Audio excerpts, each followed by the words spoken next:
Hey guys, welcome back to Techful Things. Have you ever opened Messenger on a new device and found your messages missing? Or maybe certain features just won't work the way they used to, like chat backups, syncing across phones, or exporting messages.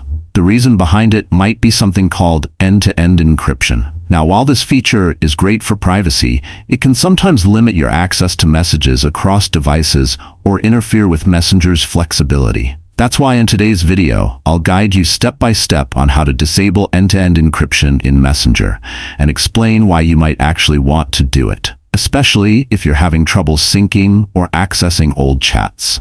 Let's dive in. First, open the Messenger app and make sure you're logged into your account. Now, tap on the three horizontal lines located at the top left corner of your screen. This opens the main menu.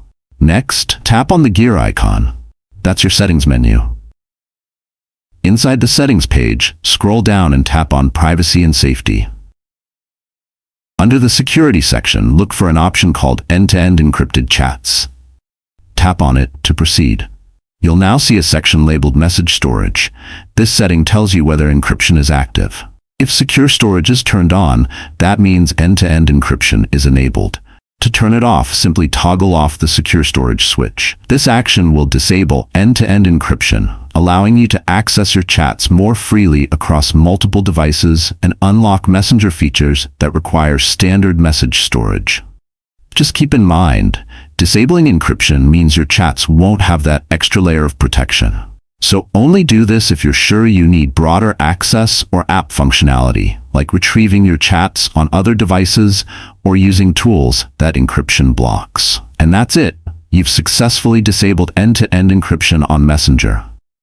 If this video helped you, go ahead and hit that like button, subscribe to Techful Things, and drop a comment below if you have any questions or if you want us to cover more hidden app settings like this. Thanks for watching, and see you in the next video.